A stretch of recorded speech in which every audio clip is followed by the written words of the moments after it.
Good morning. Now, we're going to talk about day one in the bag officially as the general manager at an independent facility in Chicago. If you don't know, I do cars. I work on cars. I shit, eat, and breathe cars. That's what I do. Yesterday was the first day leaving the dealership officially and taking on my new position as the general manager at Brighton Automotive in Chicago, Illinois. Now, one of the things that people often ask about is in the independent world, is it different than in the dealership world as how you accept jobs and decline jobs? And the answer to that is absolutely yes. Me coming from a dealership and been working the independent world, on and off now for years, but now fully a manager in an independent shop, yes. Here's the difference between the two. I can still do extended warranty work at an independent shop. I've already done several of those jobs and worked with people's independent or their extended warranty companies and stuff like that. So there's no difference there. One thing I can't do is I can't do regular warranty work. So if the vehicle is still under 5 years, 60,000 miles, typically that's work that the dealership does. When it comes to major powertrain work, or if it's any work at all, but within 3 years or 36,000 miles, unless the customer's willing to pay for it, be done. That's just something that you don't play with, because it's still under warranty. It goes to the dealer.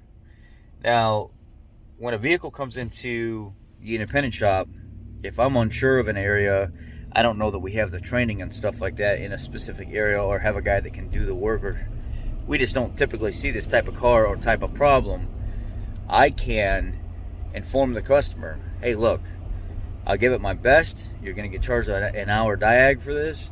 If you want me to get into it and try to figure it out, I'll do that. But there's no guarantee that I'm going to be able to figure it out, because I haven't seen this before. I don't specialize in this. I'll try to do my best to figure it out, but I'm not necessarily telling you that I'm going to figure it out, but I'm still going to charge you an hour when it's all said and done. And I'm clean, clean, dried off, washed off, whatever, off the hook whenever that hour is up and I say, where's my hour diag, and I haven't figured out the problem. I disclose that up front. Now, when you take a vehicle to a dealership, especially being sold by that manufacturer, not the same way. The pressure's on a little bit more. They typically have to find the problem, or they have to find the resources to find the problem. It would be really bad on them to turn around and send that somewhere else, even though I've gotten some dealership work and they just either can't get to the customer, or they can't verify the problem at that time. There are circumstances that put that into play that end up leading them to bringing it to me, and I do verify the problem, but sometimes this is the process you have to go, because everything doesn't show its face right away. Is it easier for me to handle customer expectations and the work being done on the independent side versus away from a dealer? Absolutely. Why? Well, I don't have a manufacturer or corporation hanging over my shoulder, and I'm not worried about customers going back and leaving bad reviews and stuff on surveys that the manufacturer sees and stuff like that. Or somebody that's still under warranty not getting the type of service that they deserve because, I have employees that are lacking or something like that. I can control what work I take on and don't take on better at an independent facility than I can at a dealership, because I'm the one that picks and chooses whether or not the work comes in the door or not. A dealership, it would look really bad on them, and people would have a lot of bad things to say if they chose to turn down a Chevy and it was a Chevy dealership.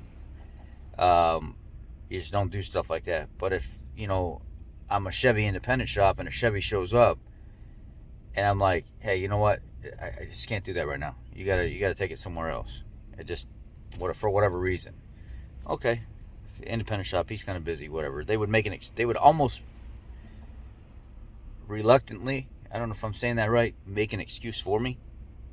It almost wants to, well, maybe she's busy or whatever. He just doesn't want to do it. Maybe there's other things going on. But if a dealership said that, the attitude would be completely different. I have a different relationship with the customers at the independent shop than at the dealership as well. At the independent shop, I can be more one-on-one with them. I can be more intimate with them in their situation with their vehicle and stuff, and try to understand what they're going through with their family, how this impacts them and stuff in general. It's not something where I have to be move, go, go, go. I can actually build that relationship with the customer. That is the most important to me, to understand their situation, understand what they've been going through. I have people call me up at the independent shop that they just want a minute to talk to you about something. It may be some old guy that used to be back in the industry. He used to be a tech. He used to work for Ford or Chevy or Dodge or something, Toyota back in the day, and he really misses it. And he just wants to talk to somebody that wrenches, that knows, just some mechanical words, some automotive words and stuff to make him feel good and youthful about himself. I had a guy call me yesterday. He's here on the channel, and he talked to me probably a good, I want to say, 10 minutes on the phone, just talking about old times and wrenching on his own car and stuff, and just things that he wants to do. And I was like, I was kind of busy when he called. He's here on the channel. I was kind of busy when he called, but eventually, after we talked a while, and I kind of felt the comfort in his voice that he was fine, I said, I got to call this insurance company up right now. I got to try to supplement a claim with extended warranty company. So I got to get off the phone right now, but I appreciate your time and calling me up and talking to me and stuff like that. And hope you're doing okay. And I often get calls like that from guys that they just want to talk for a second. That's all. That's all they want. I'm not going to get on the phone and yell at them and say, I don't have time for this, and I'm freaking busy, whatever. I really look at this industry and cater to this industry as there needs to be that person in this industry that understands those types of things are sometimes necessary. Somebody just wants you to be there for them. They're an old wrench from back in the day that just misses what they did, and just talking to another wrench or having a conversation with somebody that they watch on YouTube or your local independent shop that you really trust. You just need an ear sometimes. That's me. I'm here. Same thing happened with another guy, Kia. He's got a Kia that they're trying to condemn the computer on. The computer's $1,200 on the Kia, and he's like, man, talking about back in the day and working for this Chevy dealer on the north side or in Chicago, and how he would have had this figured out, but computers have come a long way. And just talking to him in general and understanding, where he's come from and his mindset and his history and stuff in the automotive world, starts to help me understand a little bit more about why he's so apprehensive of letting the dealer replace the computer on that car. And he's having it towed to me Monday to look over the wiring harness and stuff like that, and make sure that they're actually doing their job correctly and they're not misdiagnosing it. And I'm not saying that they are, because I would trust a Kia dealer that works on Kias all the time over me. But I'm more than capable of going through the wiring harness and stuff like that, and checking for shorts to ground, checking for opens and things of this nature, just to make sure that we're not having any issues there, and condemning a computer that does. If that's what he wants to pay for, it's his car. He gets to pay for it. But I understand. There's a difference between the dealership and the independent world by far. On the independent side, I get to control so much more of what I deal with, and I get to be so much more involved in what I deal with, especially as a general manager at an independent facility now. I love it. So far I've been loving it. It makes me feel comfortable. It makes me feel at ease. It makes me feel like